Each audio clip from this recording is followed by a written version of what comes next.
Assalamualaikum warahmatullahi ta'ala wabarakatuh. Puji syukur saya persembahkan kepada Allah Subhanahu wa ta'ala, Tuhan yang Maha Kuasa, yang senantiasa membimbing kita pada jalan yang benar dan penuh rahmat. Salam dan taslim kita keringkan kepada Nabi Muhammad SAW, panutan kita dalam melaksanakan segala aktivitas. Yang saya muliakan Bapak Ibu para maradia, unsur pemerintah, pemuka adat, para tokoh masyarakat, tokoh agama, tokoh wanita, politisi, pengusaha, dan budayawan, komponen pemuda dan segenap lapisan masyarakat yang berbahagia. Selaku Bupati, saya memberikan apresiasi yang sangat besar terhadap pembuatan film dokumenter Hari Jadi Majene yang pertama dalam usia 470 tahun, oleh karena di dalamnya memuat berbagai ragam literatur budaya, sejarah seperti makam, kuburan bersejarah, situs-situs, bangunan bersejarah, monumen perjuangan, tugu kemerdekaan, naskah kuno, lontara, festival kuliner, makanan tradisional Mandar, ragam permainan rakyat, dan olahraga tradisional, dan lain-lain. Semua itu tentu akan memberikan makna manfaat besar bagi kita semua, terutama para generasi muda. Saya berharap dengan adanya film dokumenter tentang Hari Jadi Majene akan menjadi sebuah referensi dan inspirasi positif bahwa Majene yang telah berusia 470 tahun. Itu berarti 470 tahun yang lalu wilayah Mandar Majene telah didiami manusia, bermasyarakat, berarti peradaban telah terbentuk. Sistem pemerintahan telah ada sesuai kondisi dan situasi. Maka tepatlah bahwa Majene yang telah berusia ratusan tahun memiliki potensi budaya, sejarah, kearifan lokal, dan ragam aktivitas yang mengedepankan sifat gotong royong. Suku Mandar Majene yang senantiasa mengedepankan kebersamaan, persaudaraan, kerjasama, atau siwalipardi, memelihara persatuan dan kesatuan yang dilandasi semangat jiwa patriot yang pantang menyerah dengan sebuah semboyan, tak kala ini sowalang, dotai lele rupu dari nalele duali di lolangan. Artinya, sekali layar terkembang, pantang balik haluan tanpa membawa hasil. Hadirin sekalian, tak terasa waktu berjalan. Sebentar lagi saya akan berada di penghujung periode kedua kepemimpinan selaku Bupati Majene. Saya akan berakhir pada awal atau pertengahan tahun 2016. Melalui film dokumenter ini, saya menyampaikan pesan leluhur. Inggae malewu kelo dia piangan, malewu pau dia tonganan, sitayang acuangan, tas sitayang alayang. Semoga Tuhan yang Maha Kuasa senantiasa meridai segala aktivitas yang kita lakukan. Amin.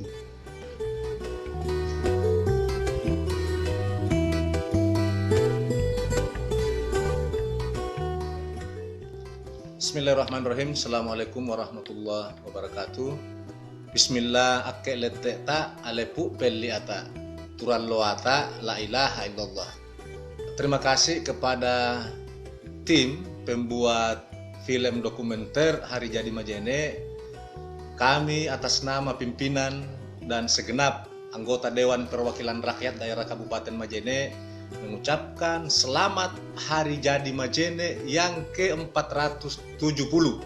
Semoga Majene tetap jaya dan kita bisa menjadikan Majene sebagai bumi asal Malebuang.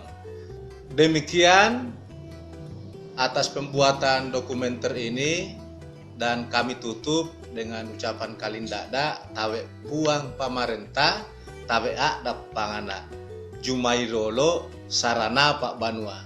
Wabillahi taufik wal hidayah. Assalamualaikum warahmatullahi wabarakatuh.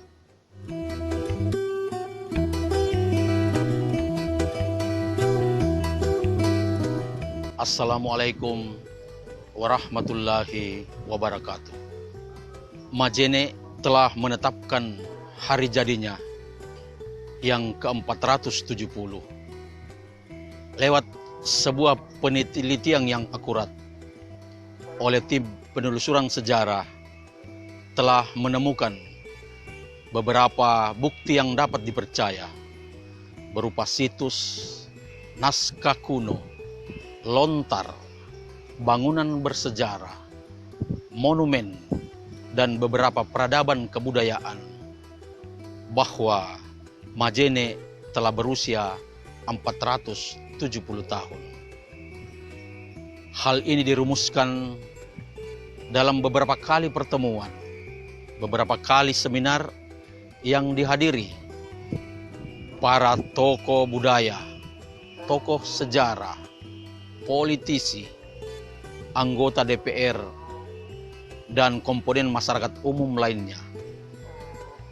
Maka penetapan itu telah dapat diterima secara menyeluruh oleh masyarakat Kabupaten Majene. Tepatnya tanggal 15 Agustus 1545. Ada 3 hal yang menjadi dasar rujukan penetapan tersebut, yakni inventarisasi kejadian-kejadian penting dan heroik pada tanggal 15, kemudian inventarisasi kejadian-kejadian penting dan heroik pada bulan Agustus, dan yang terakhir adalah kejadian-kejadian penting dan heroik yang diperkirakan terjadi sekitar tahun 1545. Itulah yang menjadi rujukan utama penetapan hari jadi Majene. Inilah film dokumenter Hari Jadi Majene. Selamat menyaksikan.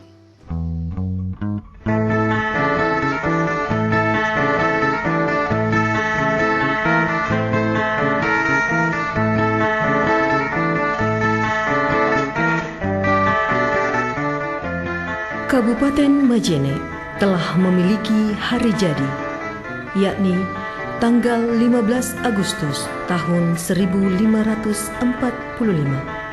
Berarti telah berusia 470 tahun. Berbagai situs atau objek yang menjadi literatur pendukung ditetapkannya hari jadi Majene dibagi ke dalam 3 bagian. Bagian pertama, Majene pada tanggal 15.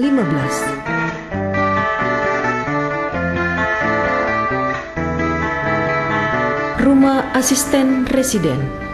Rumah Asisten Residen yang sekarang merupakan kompleks rumah jabatan Bupati, merupakan salah satu bukti yang masih bisa kita lihat sebagai momentum terbentuknya Afdeling Mandar yang dipimpin oleh seorang kontroler dan dibawahi 4 onder Afdeling, termasuk sebuah menara air yang berada di belakang rumah jabatan ini.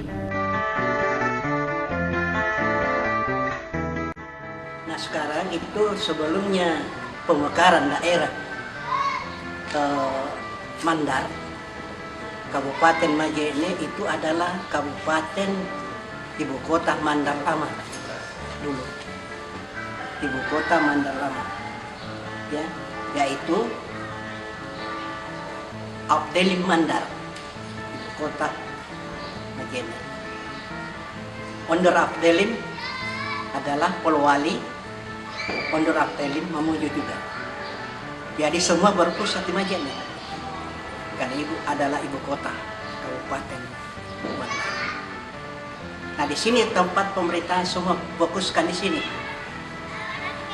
Nah nanti ada pemekaran berdiri sendiri, Kabupaten Majene. Polowali juga berdiri sendiri dan memuju itu berdiri sendiri. Di daerah kita ini, pusat sudah 17 Agustus 45 sudah dikembangkan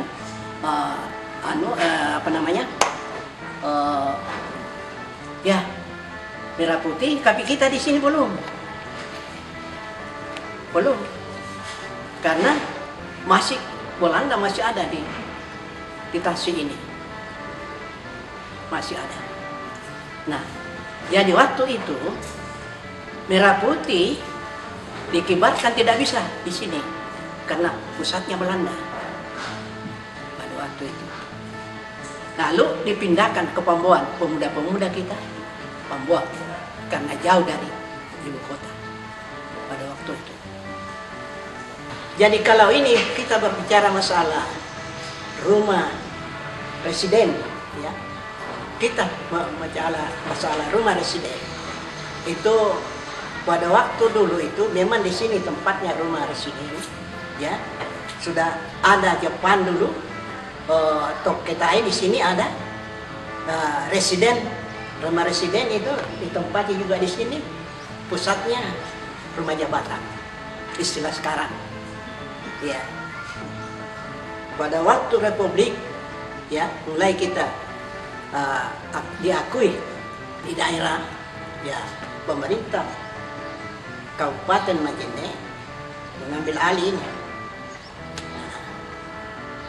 Inilah dijadikan rumah jabatan sekarang.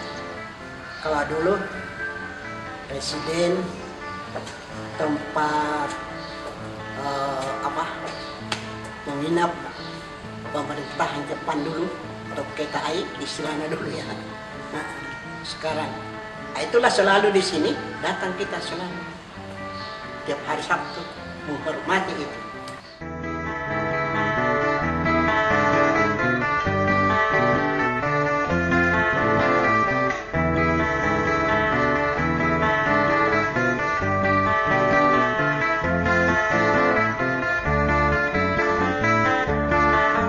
Rumah Sakit Lama atau Boyang Tomomi yang sekarang difungsikan sebagai Museum Daerah Mandar dibangun tahun 1908.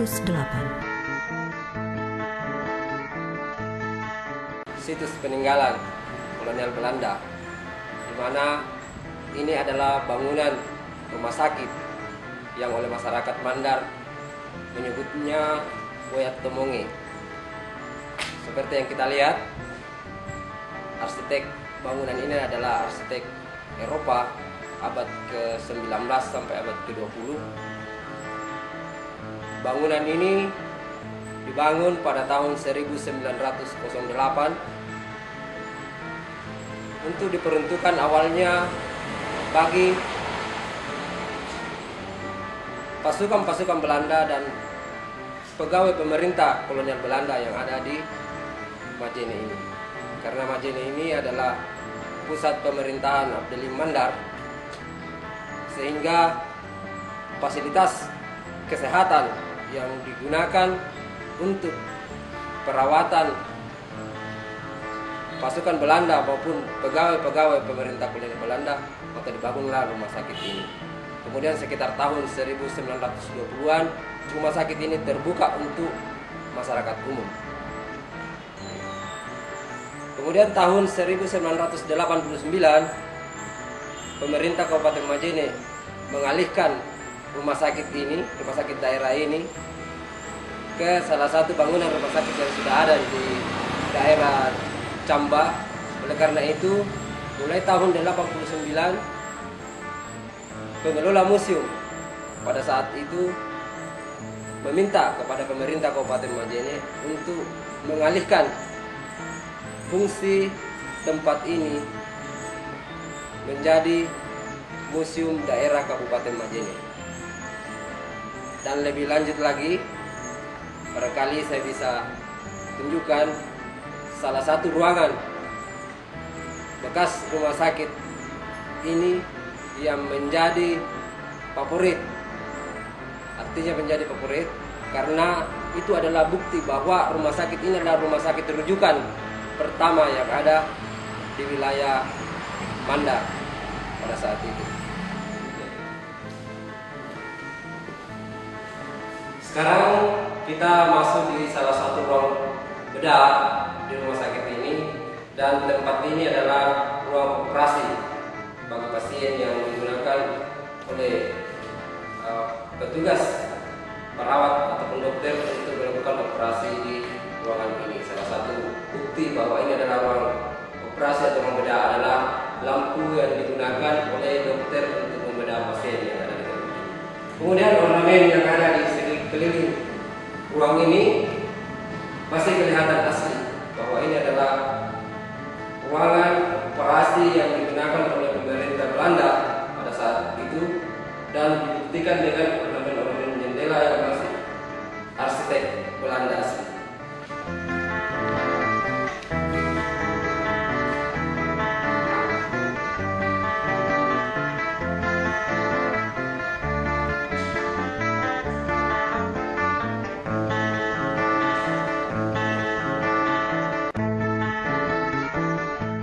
Wisma Mandar. Wisma Mandar atau sekarang difungsikan sebagai Rumah Jabatan Wakil Bupati Majene merupakan bekas rumah kediaman Bupati Kepala Daerah tingkat 2 Kabupaten Majene dan juga merupakan bekas kantor pembantu gubernur wilayah 1 Mandar. Gedung tersebut memiliki luas 666 meter persegi. Terletak di Kecamatan Banggai, Kelurahan Banggai. Bagian kedua, Majene pada bulan Agustus. Tangsi militer atau Asrama 721 di Pangaliali dan Camba. Kompleks ini adalah salah satu peninggalan Belanda yang dibangun pada tahun 1907. Bangunan ini merupakan tangsi militer Belanda yang dilengkapi dengan berbagai fasilitas kebugaran bagi para tentara. Banyak para pejuang Mandar yang ditahan dan diinterogasi di kompleks ini. Nah, tangsi ini yang dibuat dulu itu, kalau saya tidak salah, tahun 1454 dibuka ini. Lebih dahulu di sini dibangun daripada rumah sakit umum peninggalan Belanda. Nah, sekarang di sini Belanda dulu bermukim pertama kali. Nah, setelah Belanda bermukim di sini, ditinggalkan Buya Sowa masih di sini, dibangun di ini daerah. Kemudian ini yang menghuni dulu adalah tentara Belanda. Kemudian Kenil. Nah, peristiwa Kenil ini gabungan, dia adalah dimasukkan semua di sini dari Mamuju, ya, dari Polowali masuk di sini semua.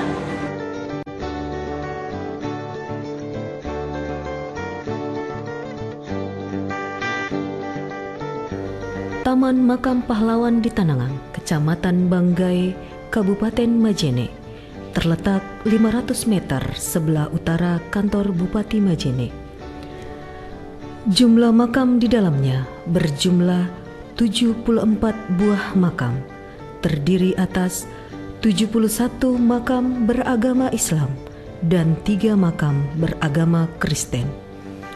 Ke-74 makam tersebut menurut klarifikasi tertentu, makam terdiri atas 11 buah makam dari Badan Perjuangan Sipil, 61 buah makam dari TNI Angkatan Laut, dan 1 buah makam Polri. Ada pula makam yang tidak dikenal sebanyak 228 buah makam, di luar Taman Makam Pahlawan sebanyak 101 buah makam.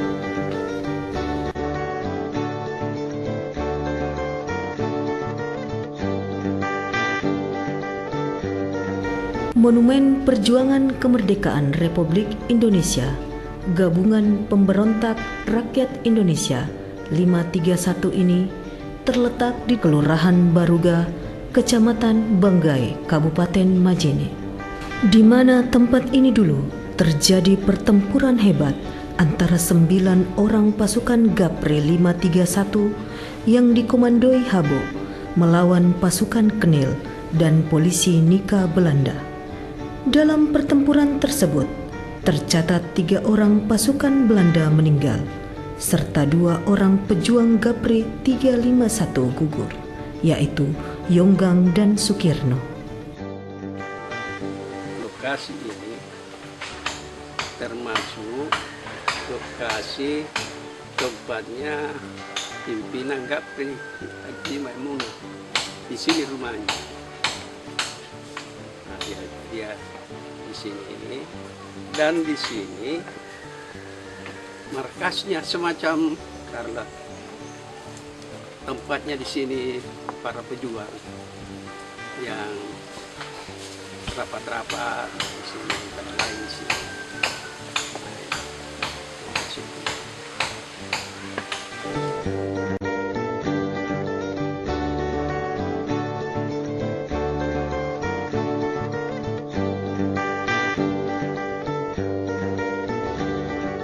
Monumen Perjuangan Merah Putih atau dikenal dengan Monumen Perjuangan Salepah terletak di Kota Majene, Kecamatan Banggai, tepatnya di tengah-tengah persimpangan 4 pusat Kota Majene.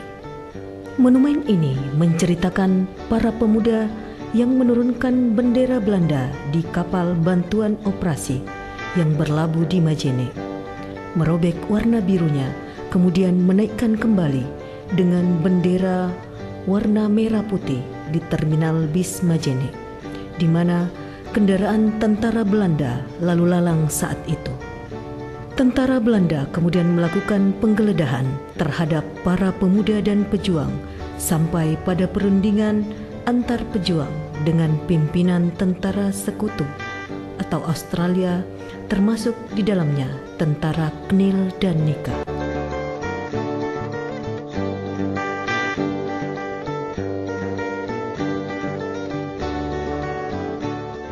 Monumen Perjuangan Kemerdekaan yang terletak di pinggir laut Desa Palipi Soreang.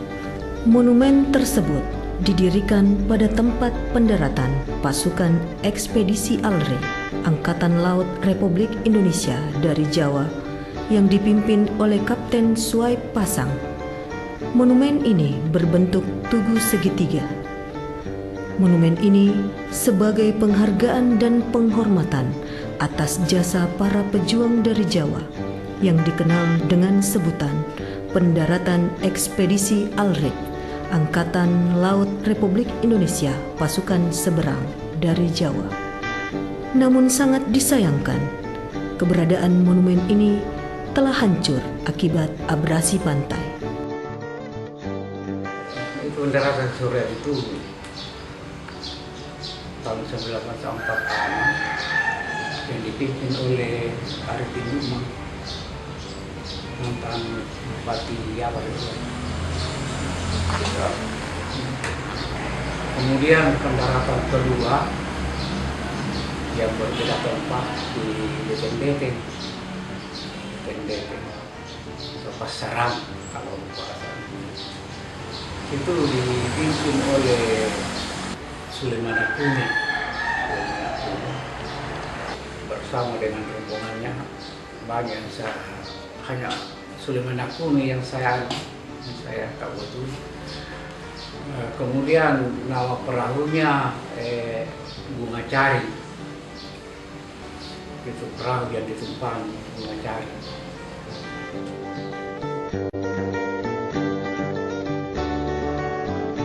Benteng Arolang, Kecamatan Pemboang, terletak di atas puncak gunung kurang lebih 14 km sebelah barat Laut Majene.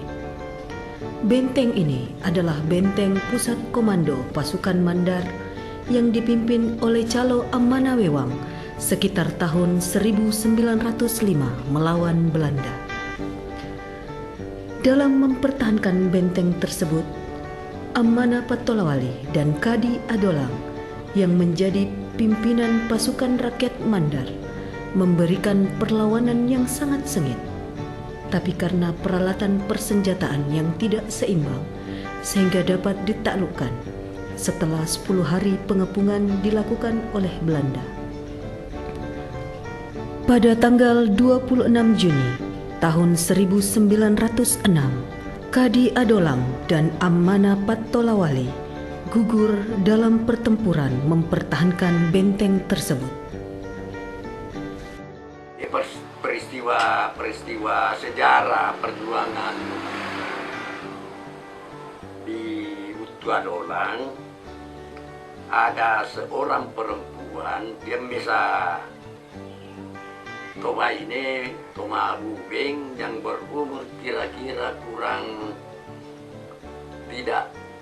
tidak kurang dari 95 tahun. Dia anak mati kurang lebih 100 tahun barangkali dia meninggalnya.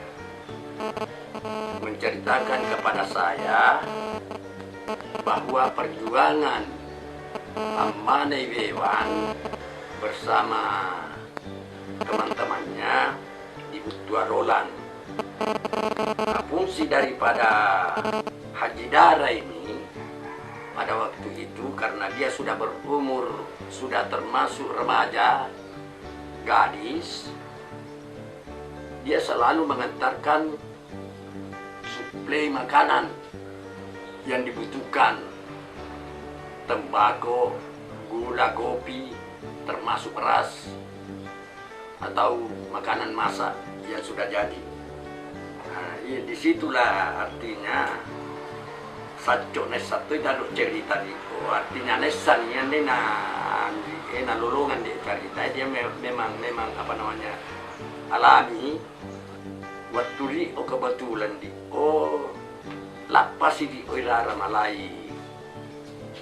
Malai mo anak sama kita balada menyerang. Nah, begitu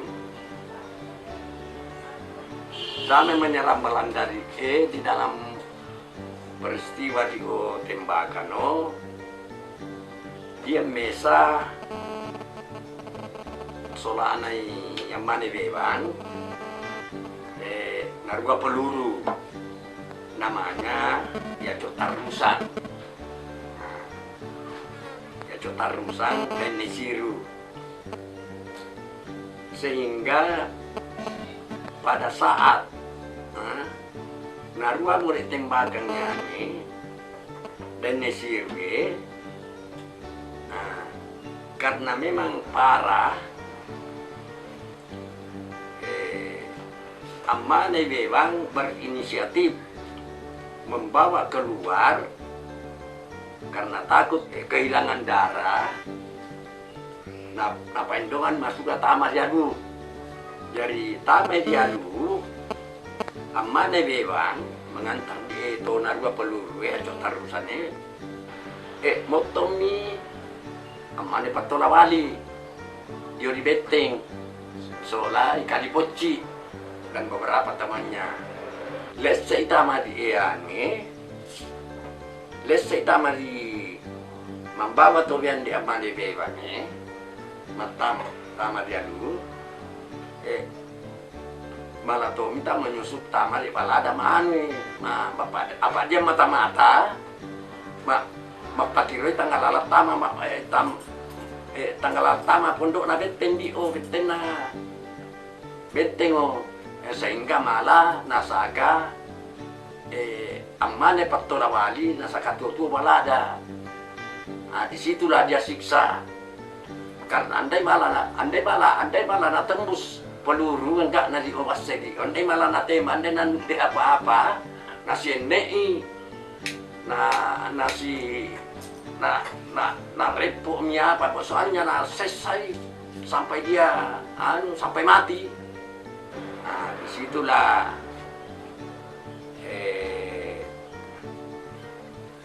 Saco cerita nali almarhumah Haji Dara. Nah, dia Haji Dara adik kandung daripada ya Cotarusan itu narua peluru Cotarusan dan Nesiru.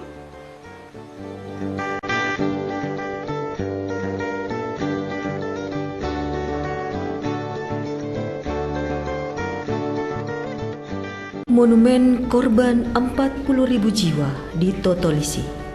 Monumen Taman Makam Pahlawan korban 40.000 jiwa di Totolisi terletak di Desa Totolisi dengan luas 150 meter persegi dengan ukuran panjang 15 meter dan lebar 10 meter. Di dalamnya terdapat 49 buah makam. Bangunan monumennya berbentuk tugu dengan tinggi 3 meter.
Monumen Taman Makam Pahlawan di Malunda terletak di Kelurahan Malunda dengan luas 150 meter persegi dengan ukuran panjang 15 meter dan lebar 10 meter. Di dalamnya terdapat 4 buah makam. Bangunan monumennya berbentuk tugu dengan tinggi 5 meter.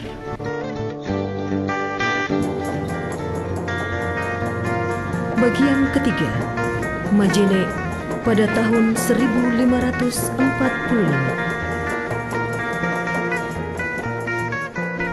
Syekh Abdul Manan, beliau bergelar Tosa Lama di Salabose, salah seorang pembawa dan penganjur agama Islam yang pertama di Kerajaan Banggai. Diperkirakan sekitar abad ke-16 Masehi, ia mendirikan masjid dan menjadi imam pertama Masjid Salabose, Kecamatan Banggai, yang terletak di puncak Salabose. Makam beliau juga terdapat di Salabose, sekitar 500 meter dari Masjid Salabose. Karena makamnya dikeramatkan, sehingga banyak orang peziarah yang datang berkunjung, baik warga setempat maupun dari luar daerah Majene. Jadi pada waktu itu kekuasaan Tuan Kakak di Kurangge, sehingga datang ini Syekh Abdul Manan menyebarkan agama Islam. Pada waktu itu menurut dalam sejarah pada abad 16 waktu itu. Tapi pada waktu itu belum ada agama, masih ada ateisme. Tapi setelah datang malam itu Syekh Abdul Manan ini ya bertemu dengan Syekh Tuan Kakak, berdialog dengan Tuan Kakak, sehingga mengadakan asitalia, artinya perjanjian. Jadi perjanjiannya pada waktu itu Tuan Kakak menyerahkan satu keris pusaka yang besar. Itu keris pusakanya, kalau ini keris pusaka saya punya bisa dicabut, saya punya anggota keluarga semua masuk agama Islam, masuk agamanya. Jadi pada waktu itu karena Syekh Abdul Manan waliullah, sehingga itu keris tercabut, bisa dicabut. Terus langsung dapat tangan dengan kami semua dengan keluarga masuk Islam pada waktu itu. Tapi pada waktu itu belum menyebarkan, masih di dalam daerah ini, daerah Puralle. setelah dia sudah mengetahui dari 4 kabupaten, 4 banda besar seperti Tande, Baruga, Pambukuran, Sulawesi termasuk 4 banda besar. Nah, yang mesti nerangi didengar ini sehingga bahwa kami juga mau ikut, datang itu mengikut secara dialog pengajian. Nah, dari masing-masing ini Tuma Kakak ini meminta untuk ke daerahnya masing-masing, seperti di Tande, di Baruga, di Pambukuran, untuk mengajarkan agama Islam itu.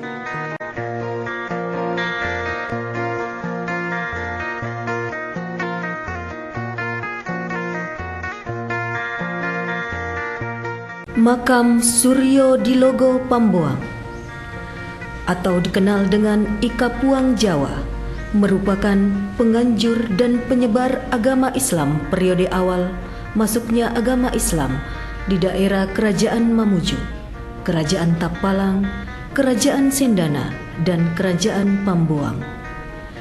Makam beliau berada di dalam kompleks makam raja dan kaum Hadat Kerajaan Pamboang.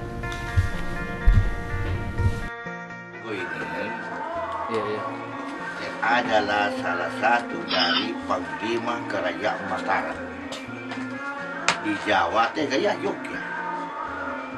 Pada waktu itu Mataram akan menyerang Jayakarta. Ya kan, penyerangan itu pada tahun 1629. Setelah segala persiapan yang disiapkan untuk menyerang, ya maka dimulailah penyerangan. Tetapi ya gagal, akhirnya kembali dan baru kembali ke kerajaan Mataram yang mengutus untuk menyerang ke sana sebagai panglima. Akhirnya beberapa prajuritnya, beberapa pasukannya ini mengikuti ini panglima Suryo Dilogo menuju ke timur. Nah, inilah menuju ke timur kemarin.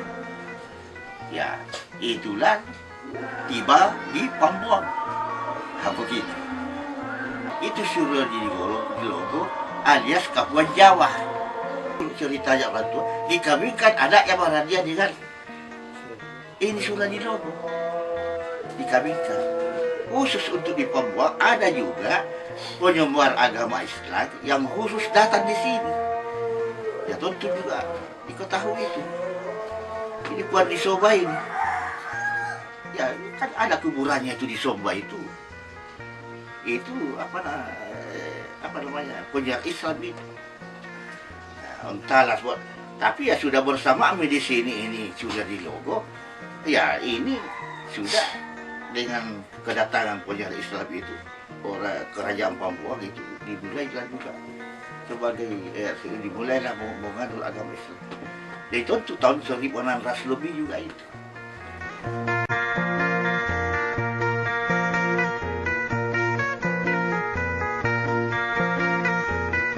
Syekh Muhammad Ali merupakan salah seorang penganjur agama Islam yang tinggal di luar Pamboang. Beberapa pendapat mengatakan bahwa beliau datang dari Bowu, Toli-Toli, Sulawesi Tengah. Namun sebagian masyarakat luar mempercayai bahwa beliau berasal dari Pulau Padewakan, Pangkep, Sulawesi Selatan. Beliau sempat menikah di luar dengan salah seorang penduduk setempat dan melahirkan 2 orang anak. Makam Tuan di Malayo.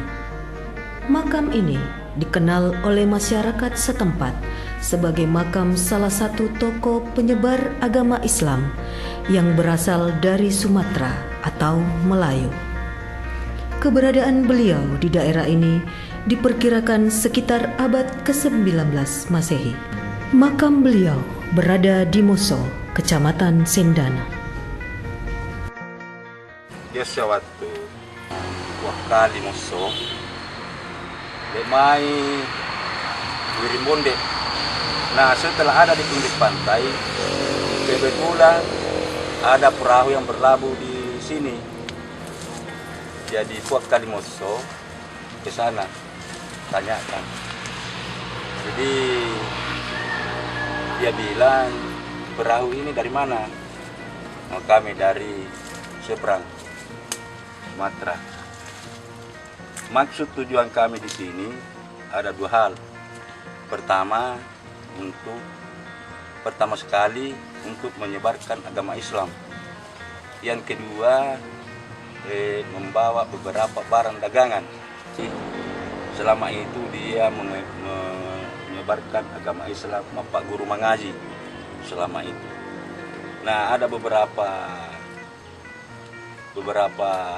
bulan kemudian dia menyebar agama Islam itu, wilayahnya dari Apolian sana sampai di Beru sana, Ambabe. Dia punya wilayah kerja itu. Nah, lama kemudian setelah bertahun-tahun untuk mengaji ini beliau, mereka berpesan kepada Kalimusso. Katanya besok atau lusa sudah sampai ajal saya meninggalkan ini kampung. Kalau saya sudah meninggal, tidak ada saya punya bangkai itu. Jadi kalau mau tahu saya punya bangkai, tolong ambil tongkat, baru leler itu, leler dari pinggir pantai. Kalau sudah di situ berhenti, berarti itulah saya. Jadi itulah yang dikubur. Syekh Abdul Rahman yang oleh masyarakat setempat dikenal sebagai Tuan Tosalama di Totolisi adalah merupakan penyebar agama Islam di sekitar wilayah Totolisi. Diyakini merupakan kerabat dekat dengan salah seorang penyebar agama Islam di wilayah pegunungan yang bergelar Tuan di Bulo-Bulo. Menurut cerita, beliau juga yang menyebarkan agama Islam ke Tanah Toraja bersama 7 orang santrinya sampai beliau meninggal di sana. Dia itu Tosalama itu boleh tuku. Nah, nanya pepoleangan nari, menurut namanya nuna, paun nari waktu nari ini mo, to Aceh. Ini sanganan, Abdul Rahman. Setelah ini dek kaben, murah kaben, macam turut biasa. Dia menjalankan agama. Sekitar 3 tahun, lo anak mana, nama dia merencanakan, nama murid sebagai lori halipanau, nama cuak terik di memasak. Sehingga nama ya macam ini tewalo nanungi me ake. Setelah nalambi waktu me ake ake tungang.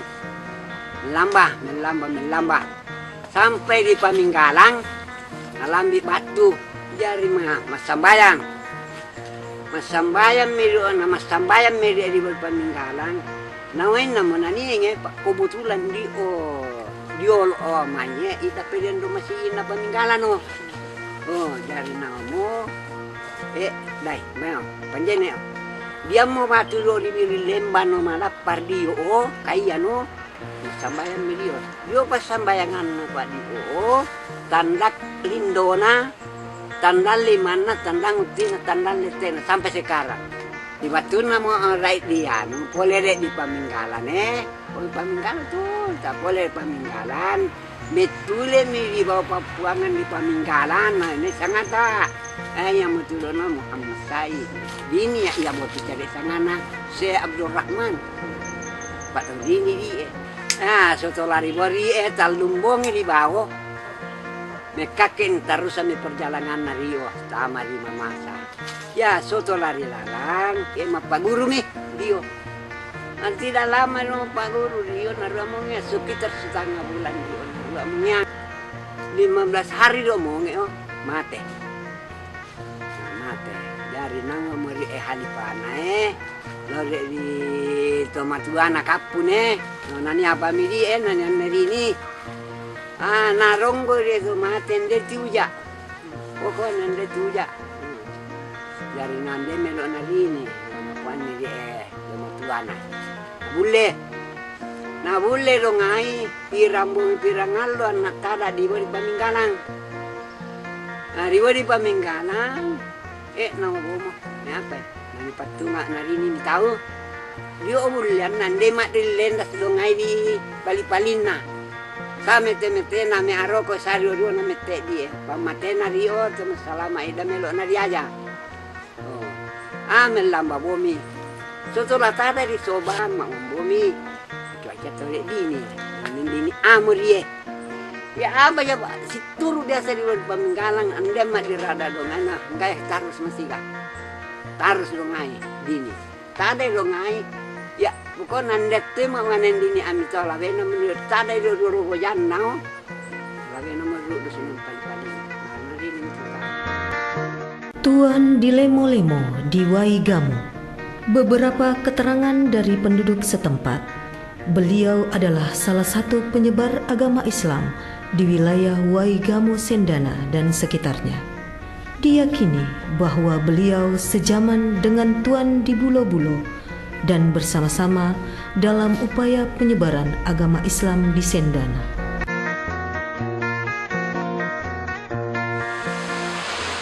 Saudara bahwa Tuan Bulo-Bulo tiba dengan tidak diketahui di Bulo-Bulo, sehingga pada waktu itu menurut sejarah terjadi perkawinan di atas. Pada waktu itu melahirkan seorang anak. Lalu kawan mengembangkan agama di atas, sehingga beliau mengembangkan turun ke bawah. Beberapa daerah ditempati, sehingga ada kejadian bahwa ada Tuan di Karasopeng. Di Karasopeng ini bukan bahwa nama daerah, nama tempat yang ditempati itu mengembangkan agama. Karasopeng ini berada di Dusun Karema.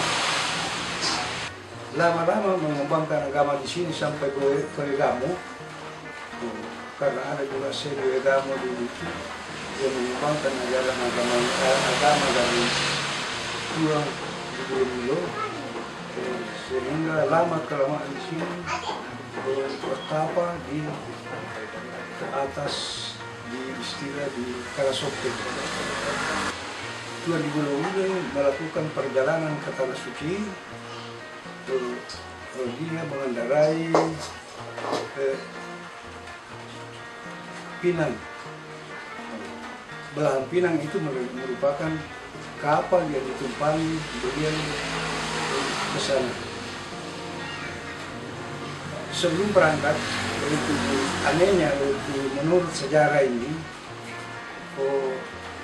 dia salat di atas daun pisang. Salat di atas daun pisang ini, daun pisang yang berada yang tidak di atas daun pisang, artinya anjing ini nabat tadi daun pisang, bersalat di atas pohon pisang, di atas daun pisang. Begitu karamatnya beliau. Tempat makam beliau ini, beliau ini tidak ada yang menetap. Artinya banyak pendapat bahwa makamnya ada di sini. Karena memang pengertian para tabiin-tabiinnya di bawah berada di sana, dia juga katakan makamnya ini. Di sini juga kita katakan makamnya ini. Tuan Bulo-Bulo. Makam Syekh Muhammad Sain di Salabulo. Meskipun tidak ada keterangan yang jelas tentang latar belakang Syekh Muhammad Sain yang digelar Tosa Lama di Salabulo, namun beberapa keterangan yang didapat dari penduduk setempat mengatakan bahwa Syekh Muhammad Said merupakan penyebar agama Islam yang berasal dari Sumatera.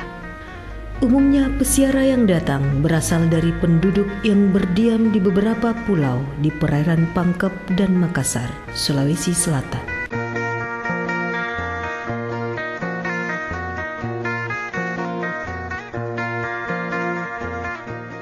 Cakuriri, nama bendera atau panji kebesaran Kerajaan Sendana.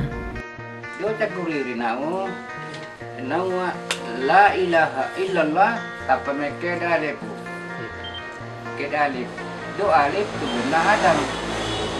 La ilaha illallah la ilaha illallah Muhammadur Rasulullah tapa mabati tati. Yero tati kebuna Muhammad. Nawa Allah Ta'ala bati Muhammad. Adam lahir di Muhammad, Allah Ta'ala bati di Muhammad. Ya mau talu tamalasan. Naum ashadu an la ilaha illallah wa Muhammad Rasul. Ya mau dalu tamalasaran. Ya mau tu napalari amesa bulan na ribodi nabang di ane takuliri amesa bulan na kebetulan nih rada ini sepe perbatasan Sulawesi Selatan na Sulawesi Tengah ya di Tanjung Baku. Kebetulan ni dia talu puluh tangga dia nau balik boleh ngai. Kapana sa mo Tanjung Baku nau namiapi ko yolo. Kapana do niapi nau labo pete ya nau apa do pupulipa. Nau pa aja sangana ko mariri di buat kusu aju. Nau tamo alai. Nau bomo tama mi. Pali-pali me karambo di rai. Nau lemai mi mau maco aja buat tama. Kapana tama mo re buange tapa mawai lalan mo memang apa peran turu mo mayon makpera tapara na dong dari raban di mana ya mungkin sangat kurir nawawa mi dong lalan kapana lalan bomo ya boleh na boga malay milik mayam kana di biaya di Sendana nang do sede palulu. Khutbah tulis tangan awal Ramadan di Kabiraan Malunda. Naskah khutbah ini ditulis di atas kertas yang terbuat dari serat kayu. Jenis kertasnya adalah jenis kertas daluan yang telah digunakan sejak abad ke-7 Masehi. Kertas ini banyak digunakan oleh pesantren-pesantren kuno yang ada di wilayah Jawa dan Sumatera sekitar abad ke-14 sampai abad 19 Masehi.